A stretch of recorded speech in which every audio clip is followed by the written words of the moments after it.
تفسیر قرآن پر مبنی پروگرام قول اللہ میر عدیل عارف کی جانب سے۔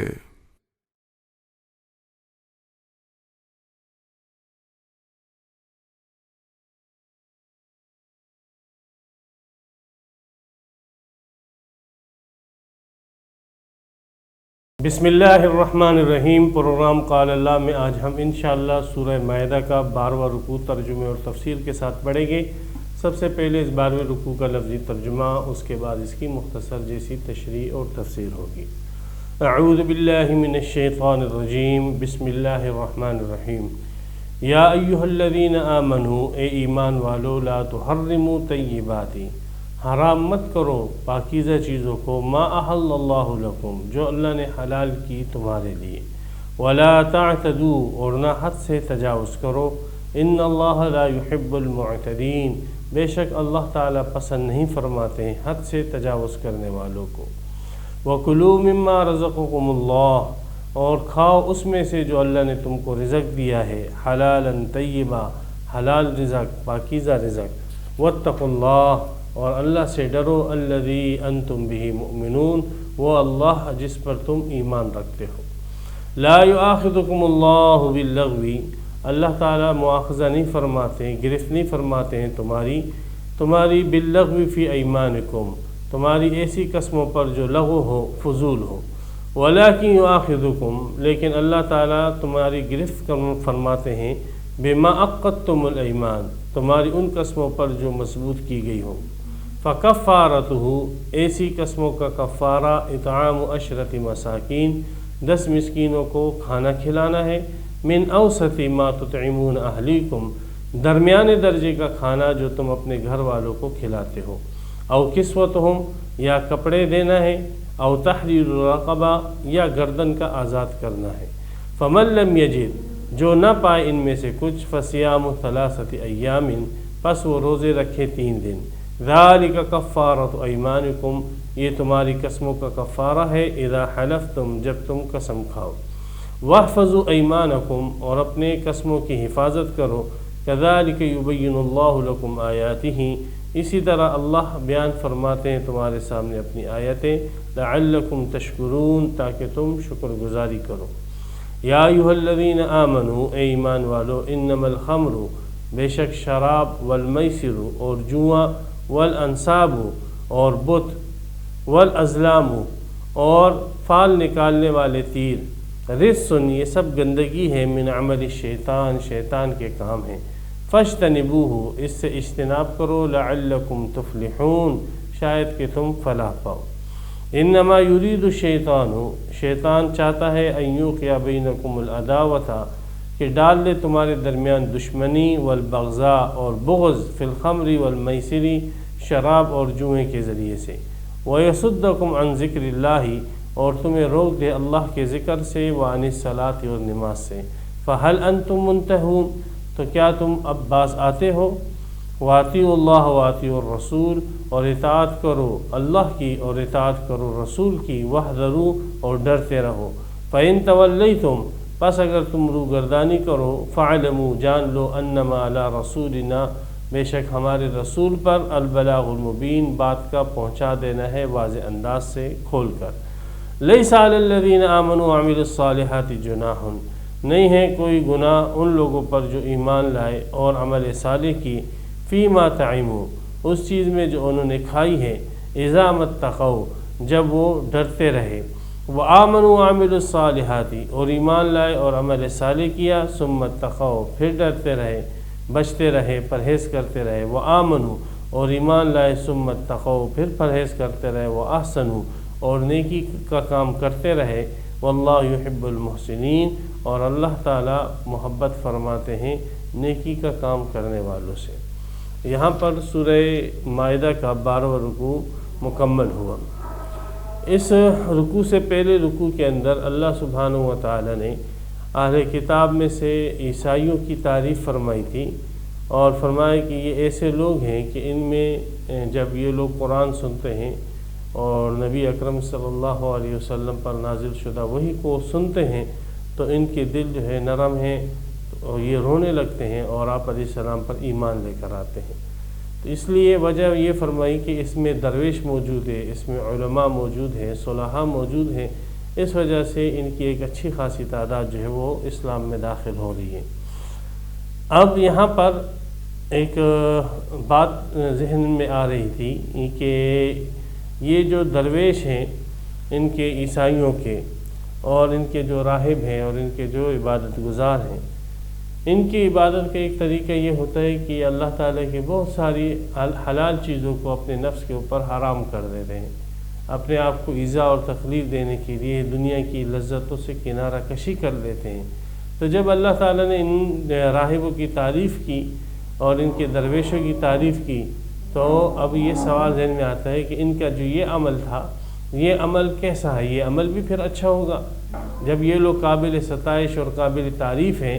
تو ان کے تمام افعال اور اعمال اور صفات وہ قابل ستائش اور تعریف ہوں گے۔ تو ان کا جو یہ عمل تھا جو وہ دین کے نام سے کرتے تھے اور اللہ کی حلال چیزوں سے اجتناب کرتے تھے اور سمجھتے تھے کہ اس سے اللہ ہم سے راضی ہو جائے گا، تو حلال چیزوں کو حرام کرنے کا ان کا یہ جو رویہ تھا، تو ان کی جو اس طریقے سے تعریف کی گئی ہے، تو اس سے تو یہ پتہ لگتا ہے کہ حلال چیزوں کو حرام کرنے کا جو طریقہ کار ہے یہ اللہ کو پسند ہے۔ بس اسی وہم کو اور اسی اشکال اور اسی سوال کا جواب دینے کے لیے آیت آئی ہے کہ ایمان والو یہ تمہارے لیے حلال نہیں ہے کہ تم اللہ سبحانہ و تعالیٰ کی حلال چیزوں کو حرام کر لو۔ یا ایھا الذین آمنوا لا تحرموا۔ تو یہ راہب اور ان کے قسیس اور ان کے جو عبادت گزار تھے اور ان کے درویش جو تھے وہ اچھے اور نیک لوگ تھے، لیکن ان کا یہ عمل جو تھا وہ یہ عمل ان کا غلط تھا، اور مسلمانوں تم ایسا نہ کرنا، اس عمل کے اندر ان کی پیروی نہ کرنا اور اللہ کی حلال کی ہوئی چیزوں کو تم حرام نہ کرنا۔ اس لیے کہ اگر اللہ کی حلال کی ہوئی چیزوں کو اگر کوئی شخص حرام کرتا ہے، اعتقاداً حرام کرتا ہے اور یہ سمجھتا ہے کہ یہ اب حلال نہیں ہے اور یہ حرام ہے، حالانکہ اللہ نے اس کو حلال کیا ہوتے، تو ایسا شخص جو اعتقاداً اللہ سبحانہ و تعالیٰ کی حلال کی ہوئی چیز کو حرام کر دیتا ہے، ایسا شخص پھر دائرہ اسلام سے خارج ہو جاتا ہے، کافر ہو جاتا ہے۔ اور اگر وہ یہ مانتا ہے کہ یہ اللہ کی حلال کی ہوئی چیز ہے، لیکن اس کے اختیار نہ کرنے کے اندر اللہ تعالیٰ مجھ سے راضی ہوگا اور اس کے اندر بزرگی ہے،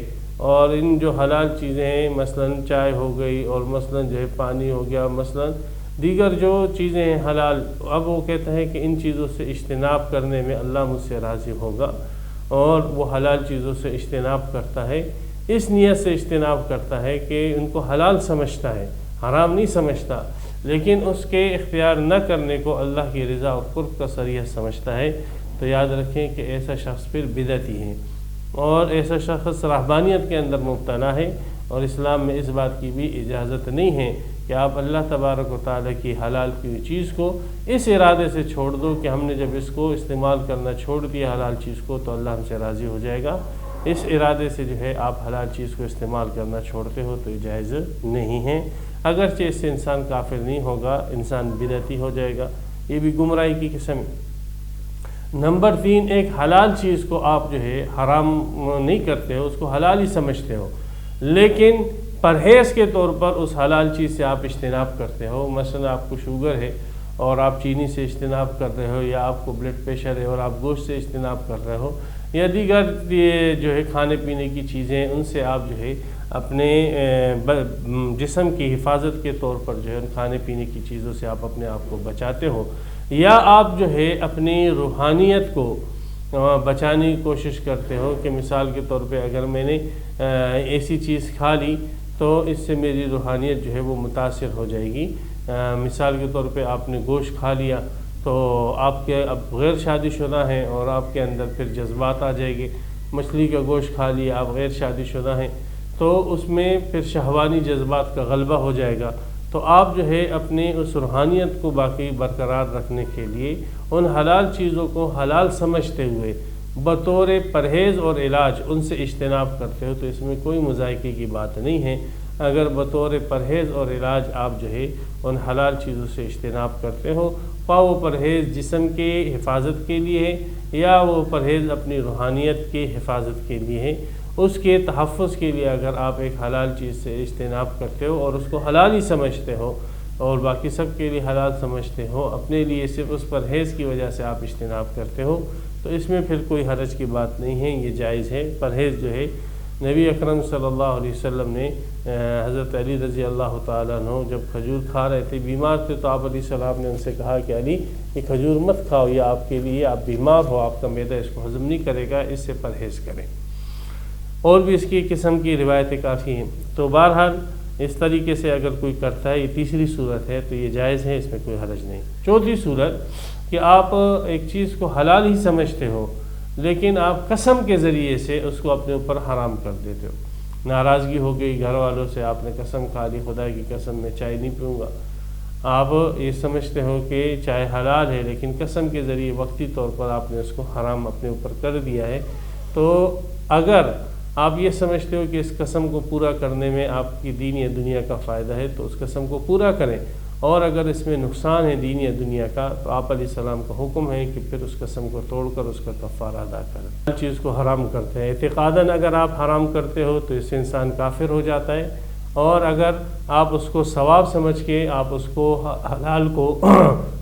حلال ہی سمجھتے ہو اور ثواب سمجھ کے اس کے اختیار کرنے کو چھوڑ دیتے ہو تو اس سے انسان بدعتی ہو جاتا ہے، اور اگر پرہیز کے طور پر آپ اس کو چھوڑتے ہو تو جائز ہے، اور اگر قسم کھاتے ہو اور قسم کھا کر کسی حلال چیز کو وقتی طور پر اپنے اوپر حرام کرتے ہو تو اس کی تفصیل جیسے میں عرض کر چکا ہوں، اور آگے اس کا حکم بھی آ رہا ہے۔ تو یہ 4 صورتیں ہیں اور اس کی تفصیل اسی آیت کے اندر کی گئی۔ یا ایھا الذین آمنوا، اے ایمان والو، لا تحرموا طیبات،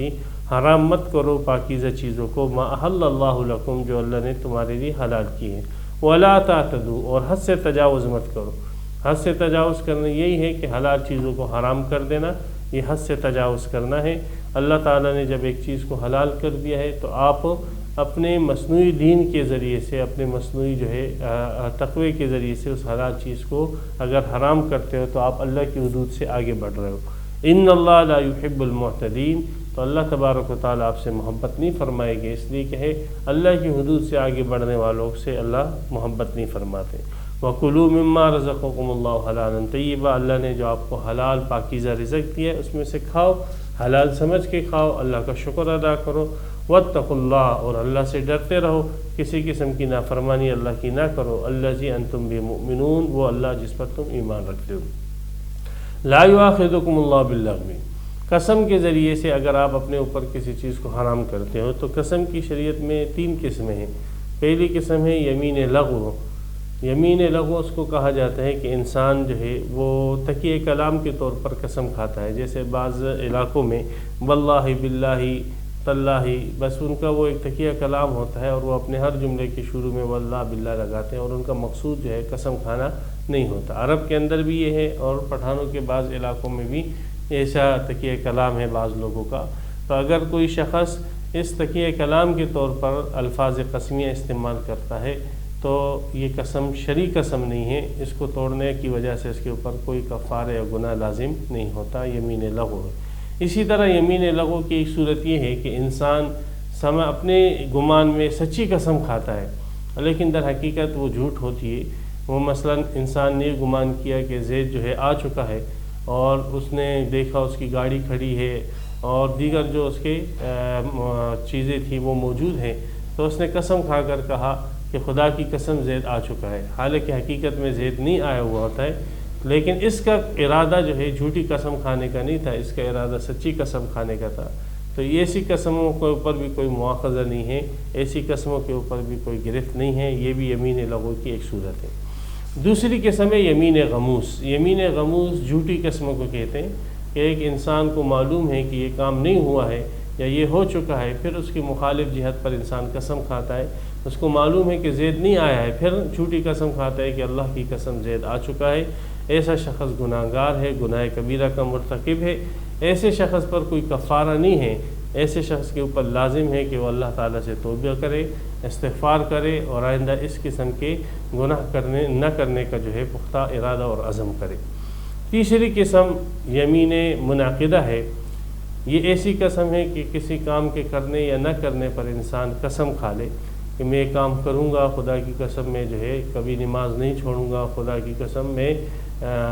کبھی تراویح نہیں چھوڑوں گا، یا خدا کی قسم میں جھوٹ نہیں بولوں گا وغیرہ، اس قسم کی قسم کھا لیتا ہے انسان کسی کام کے کرنے یا نہ کرنے پر، تو اس میں حکم پھر یہی ہے کہ اگر جس کام کے کرنے یا نہ کرنے پر اس نے قسم کھائی ہے، اس کا کرنا یا نہ کرنا بہتر ہے، تو پھر اس کو چاہیے اپنی قسم پوری کرے۔ اور اگر یہ ہے کہ اس نے ایسی چیز کی قسم کھائی ہے کہ جس کا نہ کرنا اس کے لیے بہتر تھا، مثلا اس نے قسم کھائی خدا کی قسم میں اپنی بہن کے گھر نہیں جاؤں گا، خدا کی قسم میں جو ہے اپنے رشتہ داروں کے ساتھ اچھا سلوک نہیں کروں گا، تو ایسے لوگوں کا حکم اور ایسی قسموں کا حکم یہ ہے کہ یہ لوگ قسم توڑ دیں اور اپنی قسموں کا کفارہ ادا کریں۔ جیسے ابو بکر صدیق رضی اللہ تعالیٰ عنہ نے قسم کھائی تھی کہ مصطح کے ساتھ میں حسن سلوک نہیں کروں گا، تو اللہ تبارک و تعالیٰ نے فرمایا کہ ابو بکر یہ تمہارے شایان نشان نہیں ہے، تمہیں چاہیے کہ اس کے ساتھ حسن سلوک کرو اور اپنی قسم توڑ دو۔ ابو بکر صدیق نے اپنی قسم توڑی، قسم کا کفارہ دیا اور مصطح کے ساتھ حسن سلوک شروع کیا۔ اب قسم کا کفارہ کیا ہے وہ آگے آیت میں آتا ہے، پہلے اس قسموں کو دیکھ لیں۔ لا یؤاخذکم اللہ باللغو فی ایمانکم، اس میں یمین لغو کا ذکر ہے کہ اللہ تعالیٰ تمہارا مواخذہ نہیں فرماتے ہیں، تمہاری گرفت نہیں فرماتے ہیں تمہاری یمین لغو کے اوپر، ایسی قسموں کے اوپر جو لغو ہے۔ ولیکن یؤاخذکم بما عقدتم الایمان، لیکن اللہ تعالیٰ تمہارا مواخذہ فرماتے ہیں تمہاری یمین منعقدہ کے اوپر، ایسی قسموں پر کہ جس میں آپ نے قسم پختہ دل کے ساتھ جو ہے کھائی ہے۔ تو اب اگر ایسی قسم آپ نے توڑ دی تو ایسی قسم کا پھر کفارہ کیا ہے؟ فرمایا فکفارۃ اطعام 10 مساکین، 10 مسکینوں کو آپ نے کھانا کھلانا ہے۔ اب کھانا کون سے درجے کا کھانا کھلائیں؟ بعض کھانے بہت مہنگے ہوتے ہیں، بعض بہت گھٹیا ہوتے ہیں، بعض درمیانے، تو اللہ فرماتے ہیں کھانے کے اندر من اوسط ما تطعمون اہلیکم، درمیانے درجے کا کھانا جو تم اپنے گھر والوں کو کھلاتے ہو۔ مثال کے طور پہ نہ بہت ہی اچھا ہے جو قورمہ بریانی ہو گئی، نہ بہت ہی گھٹیا، بلکہ درمیانی قسم کا دال سبزی ہو گئی۔ تو ایک آدمی جو دال سبزی کھاتا ہے 150-200 روپے روٹی وغیرہ کے ساتھ، تو آپ نے 10 مسکینوں کو جو ہے دال سبزی کھلانی ہے، اور یہ آپ کی قسم کا کفارہ ہو جائے گا۔ تو یا تو ان کو دال سبزی کھلا دیں، اور یا جو ہے دال سبزی کی قیمت کے بقدر 200 روپے آج کل کے حساب سے فی آدمی کو آپ جو ہے پیسے دے دیں تاکہ وہ خود ہی اپنے طور پر کھانا کھا لے۔ او کسوتہم، یا دوسری چیز ان کو کپڑے دے دیں، 10 جوڑے دے دیں۔ 10 جوڑے سے مراد یہ ہے کہ ایسا جوڑا جو سطر کو ڈھانپ دے، اور سطر کو ڈھانپنے کے لیے ایک چادر کافی ہوتی ہے، تو اتنی ناف سے لے کر گھٹنوں کے نیچے تک کی اتنی ایک طویل چادر ہو، یہ چادر اس کو دے دیں۔ تو 10 جوڑے 10 فقیروں کو جو ہے وہ دے دیے جائیں، تو اس سے بھی آپ کی قسم کا کفارہ ادا ہو جائے گا۔ اور یہ بھی کپڑوں کے اندر بھی ورائٹی میں درمیانے درجے کے کپڑے ہو، کوئی اعلیٰ درجے کی ضروری نہیں ہے۔ اگر پورا جوڑا آپ ڈریس لے کر دیتے ہیں، قمیص سلوار وغیرہ، بہت اچھی بات ہے، ورنہ آپ کے اوپر لازم صرف اتنا ہے کہ ایک چادر اتنی طویل ہو جو ناف سے لے کر جو ہے نیچے ٹخنوں وغیرہ تک، اس سے تھوڑا اوپر تک ہو، اتنی چادر آپ کے اوپر لازم ہے۔ تیسری چیز او تحریر الرقبہ، یا غلام آزاد کریں، اور آج کل چونکہ غلام ہے نہیں ہے اس لیے تیسری شک جو ہے آج کل کے دور کے حساب سے معمول بیان نہیں ہے۔ یہ 3 جو ہے آپ کو اختیار ہے، اس میں آپ 10 مسکینوں کو کھانا کھلائیں یا کپڑا دیں، یا آپ جو ہے غلام آزاد کریں، یا آپ کو اختیار ہے، چوائس ہے آپ کے پاس۔ لیکن اگر ان میں آپ کے اندر استطاعت نہیں ہے، غربت ہے، اور غربت کی وجہ سے آپ کے پاس نہ پیسے ہیں اتنے کہ آپ کھانا کھلائیں، نہ کپڑے دینے کے پیسے ہیں، نہ غلام آزاد کرنے کے پیسے ہیں، تو پھر آپ 3 دن روزے رکھ لیں۔ لیکن یہ 3 دن روزے آپ نے مسلسل پے در پہ رکھنے ہوں گے، بیچ میں اگر ایک دن بھی ناغہ کر دیا تو آپ نے اثر نو پھر 3 روزے رکھنے ہوں گے۔ فَمَن لَّمْ يَجِدْ فَصِيَامُ 3 ایام، جس نے یہ نہ پایا تو پھر وہ 3 دن روزے رکھے۔ اور یہ 3 دن روزے، یہ یہاں پر 3 ایام، حضرت عبداللہ بن مسعود رضی اللہ تعالیٰ عنہ کی قرات ہے، فَصِيَامُ 3 ایام متتابعات،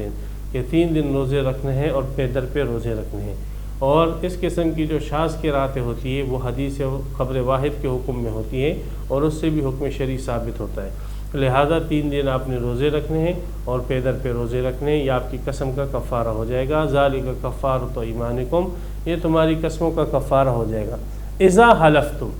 جب تم نے قسمیں کھا لی، تو جب قسم کھا لو تو اس وقت تو کفارہ نہیں دینا ہے، جب قسم کھا کے اس کو توڑ دو تب جو ہے تم نے کفارہ دینا ہے۔ اگر کوئی شخص قسم جو ہے کھا لے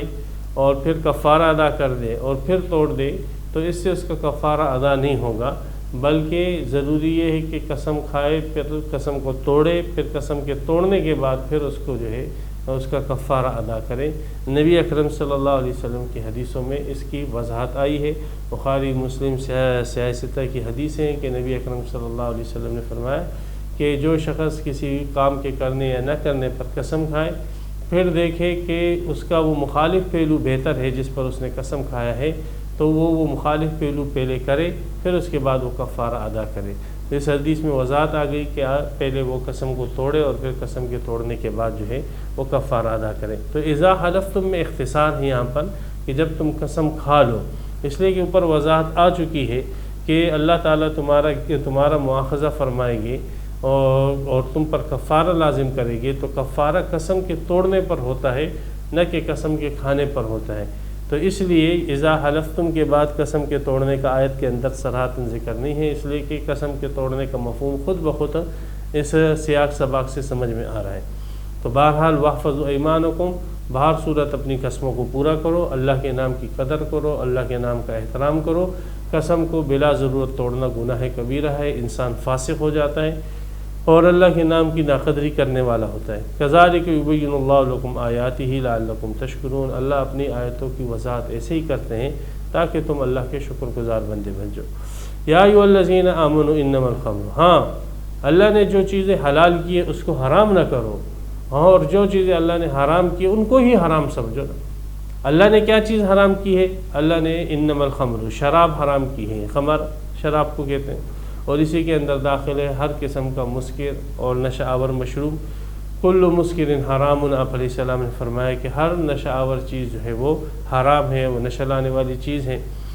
وہ شراب ہو یا غیر شراب ہو، کوئی بھی جدید نام اس کو دے دیا جائے، لیکن جو بھی مسکرات ہیں وہ سب کے سب حرام ہیں۔ والمیسر، اور جوا ہے،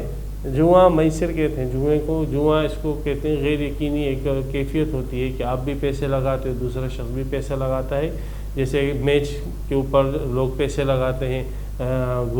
گھوڑے کے دوڑ کے اوپر مقابلے میں پیسے لگاتے ہیں، کسی کشتی میں یا کسی اور چیز میں لوگ جو ہے پیسے لگاتے ہیں، پھر جو جیت جاتا ہے تو اس کو انعام پیسے دیے جاتے ہیں۔ تو یہ پیسے اس طریقے سے لگانے یہ جوا ہے، یہ حرام ہے، نص قطعی ہے اس کے اوپر۔ اس قسم کے معاملات عام طور پہ بہت سارے خاص کر کرکٹ میچ وغیرہ کے اندر لوگ کر رہے ہوتے ہیں، اور یہ حرام ہے۔ اگر کرکٹ میچ اسی بنیاد کے اوپر اور جوئے کے اوپر چلتے ہیں تو یاد رکھیں کہ جو لوگ کرکٹ کھیل رہے ہیں، دیکھ رہے ہیں، وہ سب اس جرم کے اندر برابر کے شریک ہیں، وہ اس جوئے کے جرم کو پھیلانے کے اندر جو ہے وہ شریک ہیں۔ اور جتنا جوا جو ہے یہ بڑے میچوں پر، کرکٹ پر، فٹ بال پر اور ہاکی پر اور دیگر بڑے میچوں پر کھیلا جاتا ہے، اتنا یہ چھوٹے جو تاش وغیرہ کے جوئے ہیں یہ تو کچھ بھی نہیں ہے۔ اربوں روپے کا جوا جو ہے وہ بڑے میچوں پر کھیلا جاتا ہے۔ اس لیے اس کے قسم کے کھیل دیکھنا اور ان کے اندر معاونت کرنا اور اس میں شرکت کرنا، یہ سب جو ہے گناہ کو ترویج دینے کے مترادف ہوگا، اس سے اجتناب کیا جائے۔ والانصاب، انصاب نصب کو کہتے ہیں۔ نصب ہر وہ جگہ جہاں پر غیر اللہ کی عبادت کی جا رہی ہو، تو اب وہاں پر غیر اللہ کی عبادت کی جا رہی ہے اور آپ وہاں پر جا کر ایک جانور کو ذبح کرتے ہو اور آپ کہتے ہو میں اللہ کے نام پر ذبح کرتا ہوں اور اللہ کی رضا کے لیے ذبح کر رہا ہوں، لیکن آپ نے جگہ ایسی متعین کی ہے کہ جہاں پر غیر اللہ کی پوجا پاٹ ہو رہی ہے، جہاں مندر ہے، جہاں عبادت خانہ ہے، جہاں پر کوئی مزار ہے، اور وہاں پر جا کر آپ جو ہے اس بکرے کو ذبح کرتے ہو۔ اگر آپ کو ذبح اللہ ہی کے نام پر کرنا تھا تو آپ کو چاہیے تھا کہ ایسی جگہ پر اس کو ذبح نہ کرتے جہاں پر غیر اللہ کی عبادت کی جاتی ہے۔ انسان کا یہ فعل ایسا ہے کہ جو اس کے شرک بالفعل، فعلی شرک کرنے کے اوپر دلالت کرتا ہے، اس لیے اس قسم کے جانور کے کھانے سے اور اس کے گوشت کے کھانے سے بھی اجتناب کرنا ازحد ضروری ہے کہ جو جانور جو ہے ایسی جگہ پر ذبح کیا جائے جہاں پر غیر اللہ کی عبادت ہو رہی ہو، اگرچہ اللہ کے نام پر ذبح کیا جائے تب بھی یہ جانور مردار ہے، اس کا کھانا جائز نہیں ہے۔ والازلام، ازلام کہتے ہیں ان تیروں کو کہ جن تیروں کے ذریعے سے یہ لوگ فال نکالا کرتے تھے، اور جاہلیت میں ایسے ہوتا تھا کہ جو مجاور تھا بیت اللہ کا، اس کے پاس ایک تھیلا پڑا ہوتا تھا تیر کا، اور ایک پہ لکھا ہوتا تھا نام، دوسرے پہ لکھا ہوتا تھا لا، اور جب کوئی شخص کوئی کام کرنے کا ارادہ کرتا، کوئی کاروبار کرنے کا ارادہ کرتا، یا جو ہے شادی کرنے کا ارادہ کرتا یا گھر بنانے کا، تو وہ آ کر اس مجاور کو پیسے دیتا، اس کو نذرانہ دیتا، اور پھر وہ اس کے لیے ایک تیر نکالتا۔ اگر تیر پہ نام لکھا ہوتا تو اس کا مطلب کہ آپ نے کاروبار کرنا ہے اور آپ کے لیے کاروبار فائدہ مند بنے گا، اور اگر اس تیر پہ لا نکلتا تو وہ کہتا کہ یہ کاروبار آپ کے لیے کرنا جو ہے یہ نقصان دہ ہے اور اس سے آپ اجتناب کریں۔ تو اس قسم کے تیر جو ہے اس میں چونکہ دعویٰ غیب کا ہوتا ہے، علم غیب کا دعویٰ، کہ اللہ سبحانہ و تعالی نے ان تیروں کو مستقبل کی باتوں کا سبب نہیں بنایا ہے کہ اس کے ذریعے سے انسان مستقبل کی باتوں کو جان لے۔ اس لیے اگر کوئی شخص ان تیروں کے ذریعے سے مستقبل کی باتیں بتاتا ہے اور آپ کو فائدہ نقصان بتلاتا ہے تو سمجھ جائیں کہ وہ شخص علم غیب کا مدعی ہے، اور ایسا شخص جو غیب کا مدعی ہے وہ کافر ہے۔ اور جو علم غیب کے مدعی کے پاس جاتا ہے اور اس اعتقاد سے جاتا ہے کہ اس کو غیب کی خبریں ہیں اور یہ غیب کی خبریں تیر کے ذریعے سے معلوم کرتا ہے، وہ بھی کافر ہو جاتا ہے۔ یہ بیماری آج کل ہمارے لوگوں میں بھی، مسلمانوں میں بھی ہے کہ وہ پرچیاں لکھ کر جو ہے فال نکالتے ہیں، یا قرآن مجید کی آیتوں سے یا قرآن مجید کے صفحات سے فال نکالتے ہیں، اور قرآن مجید کے صفحات سے یا جو ہے پرچیوں سے فال نکالتے ہیں۔ اور آج کل یہ بہت سارے استخارے والے جو لوگ بیٹھے ہوئے ہیں، ان کا کام یہی ہوتا ہے کہ انہوں نے پرچیاں لکھی ہوئی ہوتی ہیں، لوگ ان کو فون کرتے ہیں کہ ہمارا آپ استخارہ نکالے، تو یہ پرچی نکالتے ہیں۔ اگر پرچی کے اندر نام نکلتا ہے تو وہ کہتے ہیں ٹھیک ہے آپ یہ شادی کر لیں، آپ کے لیے بہتر ہے۔ لا نکلتا ہے تو کہتے ہیں شادی نہ کریں، آپ کے لیے نقصان دہ ہے۔ تو یہ یاد رکھیں کہ یہ علم غیب کا دعویٰ ہے جو شرعاً حرام اور ناجائز ہے، اور ایسے شخص جو ہے جو اس قسم کا فعل کرتا ہے، تمام فقہاء نے باب الارتداد کے اندر، ہماری تمام فقہ کی کتابوں کے اندر موجود ہیں کہ ایسا شخص دائرہ اسلام سے خارج ہو جاتا ہے، کہ جو آئندہ مستقبل کی باتوں کی خبر دے اور ایسے ذریعے کے ذریعے سے خبر دے کہ جو ذریعہ اللہ تبارک و تعالیٰ نے اس مستقبل کی باتوں کا نہیں بنایا ہے۔ تو ازلام کے اندر اعتقاد کی بڑی خرابی تھی، اس لیے اللہ تعالیٰ نے ان چار اس سے بھی منع فرمایا۔ تو شراب، جوا اور غیر اللہ کی عبادت کی جگہ پر جانور کو ذبح کرنا اور تیروں کے ذریعے سے فال وغیرہ نکالنا، رجسن، یہ سب گندگی ہیں، یہ عملی اور معنوی طور پر گندی چیزیں ہیں۔ اس سے انسان گندا ہو جاتا ہے، اس کی روح ناپاک ہو جاتی ہے۔ من عملی شیطان، یہ سارے شیطانی کام ہیں۔ فاجتنبوہ لعلکم تفلحون، ان سے اجتناب کرو تاکہ تم فلاح پاؤ۔ اب یہاں پر اللہ سبحانہ و تعالی نے ان چیزوں سے منع فرمایا، اور ان چیزوں سے اللہ تبارک و تعالی نے دیکھیں کتنے انداز سے شراب سے خاص کر اور جوئے سے خاص کر جو ہے منع فرمایا۔ ایک تو یہ رجسن، گندگی ہے، ایک وجہ تو یہ بتلا دی، اور دوسری کہ شیطانی کام ہے، اور تیسرا اللہ نے حکم دے دیا کہ تم اس سے اجتناب کرو، اور چوتھا اللہ نے فرما دیا کہ اس سے اجتناب پر تمہاری فلاح اور کامیابی کا دار و مدار ہے۔ چار ہو گئیں۔ پانچواں اللہ تعالیٰ فرماتے ہیں کہ شیطان جو ہے ایوقع بینکم العداوۃ والبغضاء، وہ فی الخمر والمیسر، وہ جوئے اور شراب کے ذریعے تمہارے درمیان دشمنیاں پیدا کرتا ہے اور کینے اور بغض پیدا کرتا ہے۔ اس لیے کہ جب انسان شراب پی لیتا ہے تو اس کا دماغ معوف ہو جاتا ہے، اور پھر وہ ایسے کام کرتا ہے کہ جو اس کے لیے بھی نقصان دہ ہوتے ہیں، دوسرے لوگوں کے لیے بھی نقصان دہ ہوتے ہیں۔ بعض مرتبہ تو یہ ہوتا ہے کہ وہ اپنے قوم کے اور اپنے ملک کے جتنے راز ہوتے ہیں وہ شراب کے ذریعے سے ظاہر کر دیتا ہے، اور ملکوں کے اندر جو ہے تصادم اور اختلافات شروع ہو جاتے ہیں،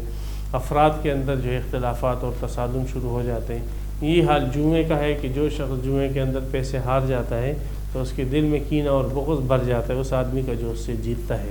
تو یہ مسلمانوں کے باہمی ایک دوسرے کے دلوں کے اندر کینہ اور دشمنی پیدا کرنے کا سبب ہے۔ یہ بھی وجہ ہے کہ آپ شراب سے اور جوئے سے اجتناب کریں۔ وَيَصُدُّكُمْ عَنْ ذِكْرِ اللَّهِ، اور بڑی بات یہ ہے کہ یہ تمہیں اللہ کے ذکر سے روکتے ہیں۔ جس آدمی نے شراب پی تو اس کا دماغ معوف ہو گیا تو وہ کہاں اللہ کا ذکر کرے گا، کہاں نماز پڑھے گا، کہاں وہ تلاوت کرے گا، بلکہ وہ تو کبھی ادھر گرے گا، کبھی وہاں لڑکے گا۔ وہ اپنی حالت سے بے خبر ہوتا ہے، وہ بیچارہ جو ہے ادھر ادھر گر کے ہی گندگی کے اندر پڑا رہتا ہے۔ اسی طرح جوئے میں جو آدمی لگ جاتا ہے تو اس کا دماغ فل ٹینشن کے اندر ہوتا ہے اور پریشانی میں ہوتا ہے کہ پتہ نہیں مجھے اس میں کامیابی ہوتی ہے یا ناکامی ہوتی ہے۔ یہی ٹینشن جو ہے نہ اس کو نماز میں چین لینے دیتی، نہ نماز پڑھنے دیتی ہے، اور نہ جو ہے اس کو دیگر عبادات کرنے دیتی ہیں، اور اسی ٹینشن کے اندر وہ رہ کے جو ہے مر جاتا ہے۔ تو یہ ایسی چیزیں ہیں کہ شراب ہے، جوا ہے، یہ تمہیں اللہ کے ذکر سے بھی روکتی ہے، وعن الصلاۃ، اور خاص کر نماز سے روکتی ہے۔ فہل انتم منتہون، تو کیا اب تم باز آؤ گے کہ نہیں آؤ گے؟ ابھی بھی باز تو حضرت عمر رضی اللہ تعالی جب یہ آیت سنی تو فرمایا اے اللہ ہم باز آ چکے ہیں، ہم باز آ چکے ہیں۔ تو یہ تقریباً جو ہے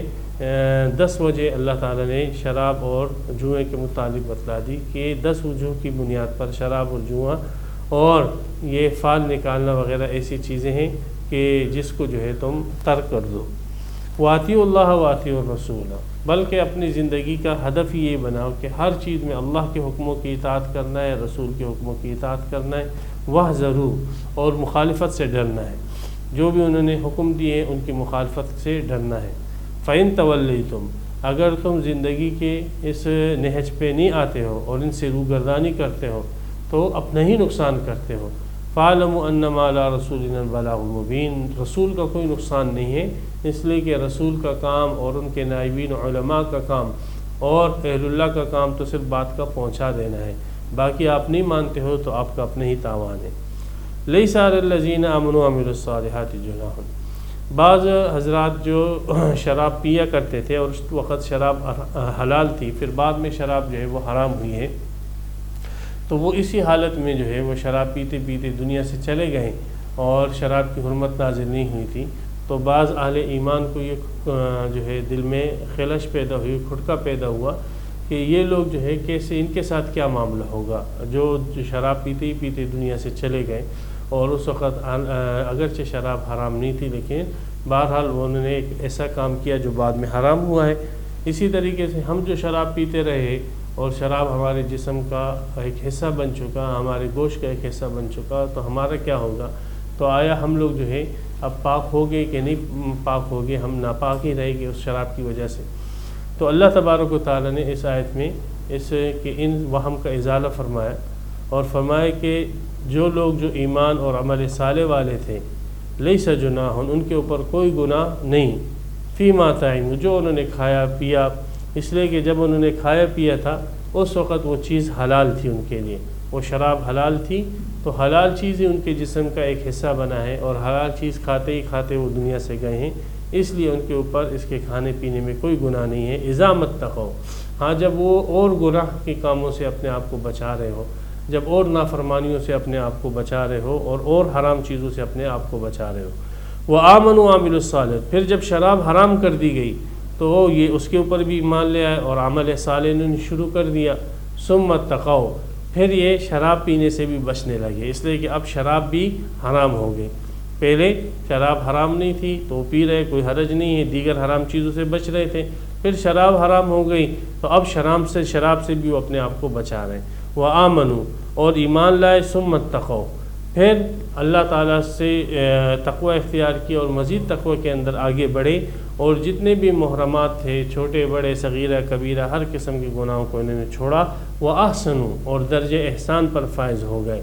وَاللَّهُ يُحِبُّ الْمُحْسِنِينَ، اور اللہ تعالیٰ احسان کرنے والوں کو پسند فرماتے ہیں۔ تو ان لوگوں نے جو یہ کھانا پینا کیا ہے یہ اس زمانے کے اندر کیا ہے جس وقت یہ چیزیں حلال تھیں، اور حلال چیزوں کے کھانے میں مسلمانوں کے اوپر کوئی مواخذہ نہیں ہے، یہ ان کے لیے جائز ہے، اگرچہ وہ چیز بعد میں ان کے اوپر حرام ہو جائے، اور جب حرام ہو جائے تب اگر وہ اس حرام سے بچتے ہیں تو اللہ تبارک و تعالیٰ اس بچنے کی برکت سے ان کو احسان کا درجہ عطا فرمائے گے۔ یہاں پر سورہ مائدہ کا 12واں رکوع اور 93 آیتیں مکمل ہوئی۔ اللہ تبارک و تعالیٰ ہمیں قرآن کو سمجھ اور فہم عطا فرمائے۔ وآخر دعوانا الحمدللہ رب العالمین۔ تفسیر قرآن پر مبنی پروگرام قول اللہ میر عدیل عارف کی جانب سے